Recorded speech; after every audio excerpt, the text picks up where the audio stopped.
Dictatorship is one thing that almost all people who talk about development of society keep saying is not what the public or people want. It is about top-down administration, that the person at the top or the group at the top decides everything. It knows everything. It controls everything. And because it controls everything, as history has shown, dictatorship usually does not help societies grow. At least that is what we have learned from the history of the world in the last 1 century. The whole world, almost all political commentators and scientists, have come to refer to dictatorship as being contrary to human nature or the nature of God itself. Because if God had wanted everybody to be the same, believing in the same religion, believing in the same political philosophy, by the very concept of God, God would have been able to make everybody uniform. He would have created zombies that have no will of their own, that depend on what is thought to be the best from the person who is in charge. This is the other side. My name is Rimamnde Shawulu. If we look at our society today, especially the Nigerian political system, since democracy came into place in that cycle that we're still practicing, that is 1999, increasingly we've had a situation where power appears to be concentrated on whoever is in charge of political authority in the country or in the state. When Nigeria's democracy, the current dispensation, started and governors were elected in 1999, many of the governors flocked to Abuja to meet President Olusegun Obasanjo to request for things that they wanted the federal government to intervene in. I remember at that time, the federal government had to come out to tell the governors that they were independent, that they had the resources accruing to the states divided at the central level. The federal government had its share, local government its share, and the state governments had their share. The Constitution, according to the explanation that was given to the governors, makes it very clear that it was only the State House of Assembly that could determine what the money accruing to the states would be used. And the argument of the federal government then was simply that there was no way the federal government could donate money to the states without going through the National Assembly. At that time, many of the governors did not know that there had been a transition from military government to a civilian government operating a constitution that created 3 tiers of government: the federal government, the state government, and the local governments. Each of these tiers of government had its resources allocated to it based on constitutional provisions. And there was no way the federal government then could donate money to any state or local government without going through the National Assembly. But of course, perhaps the governors learned from there, and the governors now began to acquire power. The powers that the governors acquired was so strong that rather than have political parties decide what happened at the political parties levels, governors in the states began to dictate everything for the parties. The governors became the leaders of the parties in the state. Governors determine who will become a senator.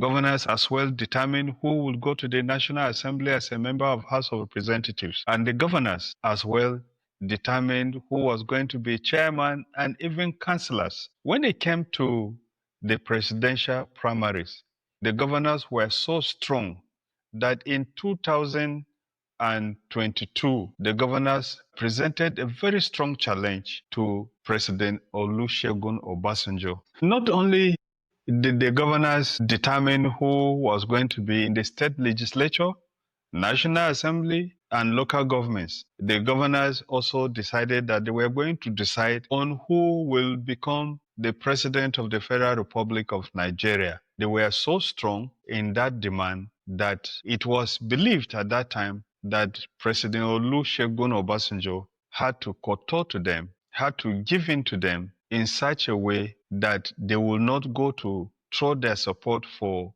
Vice President Atiku Abubakar, who at that time came out with the ambition to become the president, thinking that President Olusegun Obasanjo would only do one term in office. And so we have a situation today that the governors, in a strange twist, are virtually surrendering their powers to rule the states, to the extent that almost all the state governors believe that without presidential support, they will not win elections. So many state governors have decamped into the ruling All Progressive Congress in the name of not wanting to be haunted by the anti-corruption agencies and wanting to make sure that they got their second term. Governors who were all powerful a few years ago are now behaving as if without the buy-in of the president, they will not become governors. And so today we have this strange situation in the country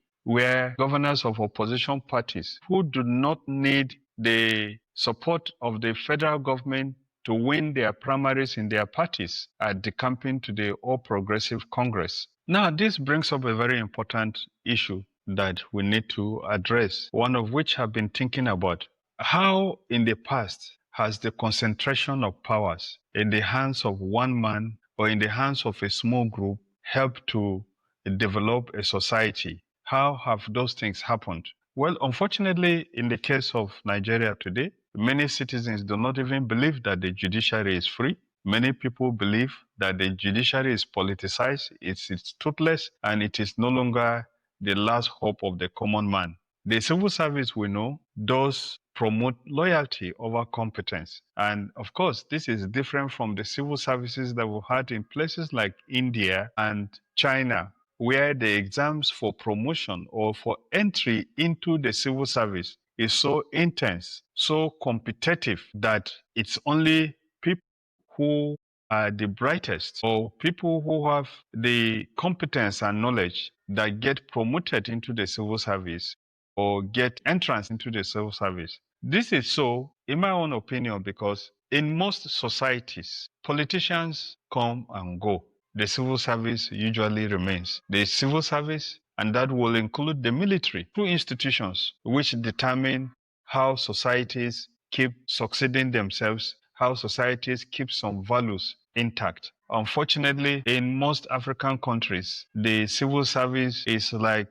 dependent on political loyalty. Now, in terms of elections in our system today, partly because of the collapse of institutions of democracy, such as the political parties, the civil society, and civil service institutions, such as the election management institutions, we have a situation today where elections may actually become rituals rather than opportunities for choices to be made because of the manipulations that are rife in the voting system and even the introduction of technologies such as innovations to transmit election results electronically have all been tampered with, have all been compromised to the extent that very few people actually believe the results of any elections. Meaning, therefore, that in no distant future in Nigeria, the perception will be that elections are just nothing, and that is a problem.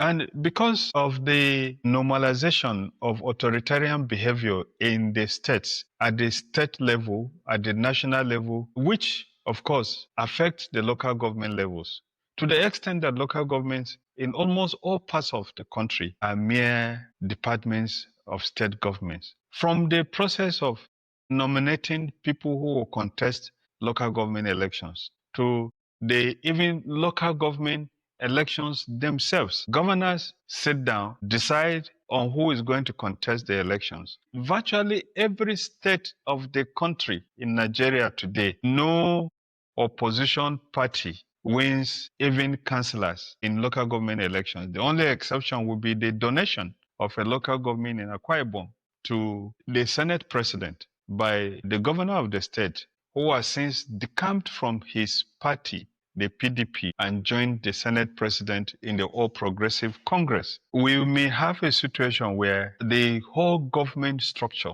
from the highest to the lowest level, will be streamlined in such a way that it is what is said at the top that trickles down into everyday life, whether it is wrong or right. That means if there are moral challenges. Moral challenges may include the fact that procedures and laws may no longer be followed, and it is who you know rather than what is right that will succeed. This will set in place some problems, and the problems that will set in place may include the following. First, there will be fear, and there will be the abdication by individuals of their morality or of any moral reasoning, that people will increasingly come to the point that they will have to decide that if I'm to survive in this environment, I just have to follow the rule. If this is what they are saying, that is where I will go so that I will survive.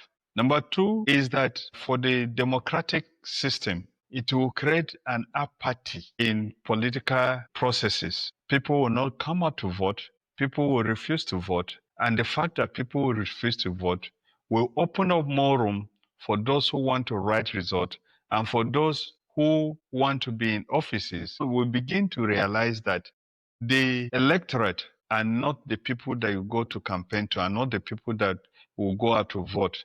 The electorate will become those who are in political positions, those who take the decisions, because what they say is what matters. And that is taking us back to the past the world had moved from. And when this process continues, people are going to internalize powerlessness. People will begin to see that they don't have power, their views don't matter, their opinions don't matter. What matters is follow the leader or follow whoever the leader chooses.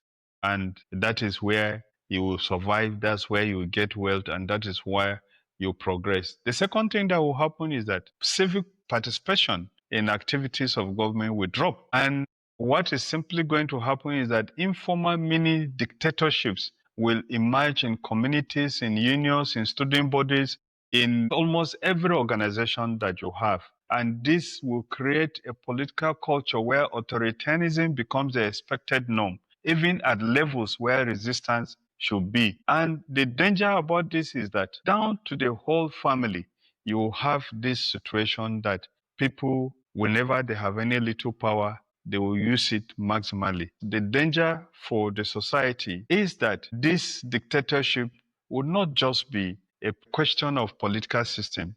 It will be a mindset that infects entire societies, teaches that power is to be feared, is not to be questioned, that loyalty is more important than truth, and that control is preferable to freedom.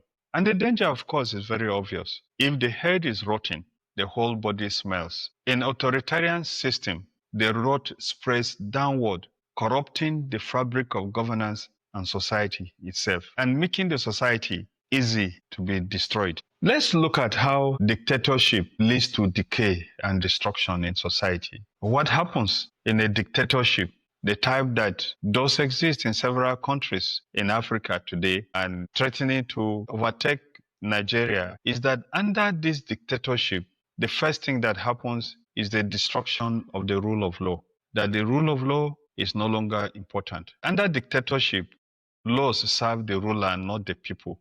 Courts become tools of oppression rather than justice. The police, the military act with impunity, turning protectors into predators. The result is that citizens lose faith in justice. Corruption thrives. Injustice becomes normalized. The second thing it does, as I've tried to say before, is that there is the suppression of thought and innovation. Dictators hate criticisms, and that means that free speech is crushed. Intellectuals, journalists, artists, and students are silenced or exiled or imprisoned, or they simply run away. And education becomes indoctrination and not liberation. In some places, dictators will try to remove the study of history and political science and sociology. They will prefer and keep telling people that the best thing is let people learn skills, let people learn technologies that will help them to improve. What is the point in learning political science if it will not give you a job? What is the point in learning philosophy? They will encourage young people not to bother about philosophy, political science, sociology, or whatever social science and history will give. They will prefer a generation that grows up and is trained to obey, not to think. It is trained to say yes, sir, and not to ask where. And that halts progress, that kills innovation. And history is our proof of this. The third problem that this will create is economic mismanagement and cronyism. Dictatorships are built on loyalty, not competence. And a dictator is usually corrupt and nepotic. If you go through Africa's history, you see very clearly that dictators in most cases depend on people from their ethnic groups and religions. They don't trust people from outside, even people from within their religion and ethnicity. They look for those that are closer to them. And all systems of government are corrupted. Employments, appointments are done along that line. You have the challenge of state capture by those groups, and of course, those groups, and if they are aligned with foreign interests, those foreign interests become very entrenched in the society. And then there is also the misuse of resources, especially in resource-rich countries. And of course, you have this problem where the resources that are available don't get bigger because innovation is destroyed. Even those who may want to come and invest money from outside those economies may not want to come and invest their money. The result is that public service collapses. The rich get richer, the poor get desperate, investment flees, debt piles up, and then the society waits for its destruction. Take the case of Sese Seko of Congo. Look at how the society became. You can look at many other countries in the world today, including the Soviet Union, that had to die for many countries to emerge. Then you see the picture that dictatorship is destructive and does not help societies. The fourth challenge that you have naturally will be moral and social decay in society. Because dictatorship breeds a culture of fear, not freedom, of loyalty over integrity, of silence over solidarity. People learn to survive by lying to power, turning against each other, telling lies about each other, not telling the truth about each other, watching injustice in silence. That is because trust dies. Community bonds break. Citizens, like I said before, internalize apathy and fear. And the result is a devastated society. The fifth point is what I alluded to before. Dictators often weaponize ethnicity and religious divides to stay in power. They create a security state that turns civilians into targets. They neglect or punish dissenting regions with underdevelopment, violence, or poor representation. The result is civil unrest, insurgency, secessionist movements, and eventually the country fragments. I've spoken too before about the collapse of institutions. Democratic institutions such as parliament, the media, judiciary, the civil service are undermined. They are hollowed out.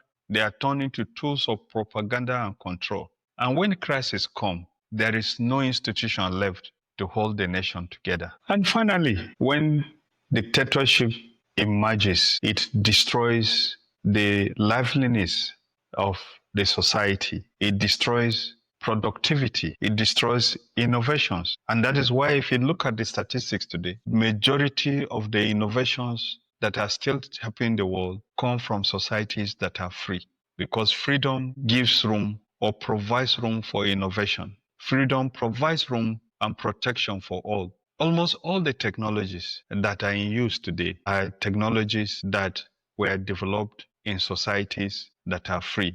And societies that are free are usually societies that are inclusive. Societies where government or institutions of government work for the people and not that people work for those institutions. They are institutions that help the people to achieve the greatest of their abilities and desires, and not institutions or factors that hold the people down. What is your take about the situation in Nigeria today? Do you think that Nigeria in the last 10 years has been going down the level that we may end up one day with the trauma of not having a country to call our own, or a country that is in perpetual crisis, that every day when you open up the newspapers, tune to the radio, open up your account in any social media, what we get are stories of killing? What is your take about it? And what do you think about the freedom of expression in Nigeria? Is it like it was before? I remember in those days when we were working as journalists in the 80s, we could write and say anything we wanted about the military head of state, General Ibrahim Babangida. As a matter of fact, in the 80s, I was a journalist with the Standard newspaper in Jos, Plateau State. We were writing virtually anything we wanted to write. At the time, the military under General Muhammadu Buhari jailed some journalists. But thereafter, we had some respite and we could write anything we wanted to write. I have a book, The Other Side. This is a compilation of articles that I wrote when I was working with the Standard newspaper in Jos. And these articles included very critical comments about the economic activities of the government of the day. And for most purposes, nobody was jailed, nobody was questioned. I wonder whether anybody writing some of the things that we wrote in those days will not be jailed by his governor today. For instance, in some of the articles that I have here, we criticize the attack on Major Umar, who was governor of Kaduna State. We titled the article, Leave Major Umar Alone. There was an article that we wrote in my column, The Other Side, where we spoke about murder in our graveyard. We criticized the security challenges in Nigeria then. How secured are we? We had an article where we spoke at some challenges that were happening, what to do with the coups. Today, they are governors because they wrote materials that were not as critical as materials that we wrote against the military in the 80s. Are we progressing or we're coming down? For those who want to read some of the things that we wrote in those days, you can go to Amazon. The link is in the description of this video. You can go to Amazon and read the book free. Or if you want to buy, you can also buy from Amazon. But when you go to Amazon, you can virtually read the book free. My name is Rimamnde Shawulu. This is The Other Side.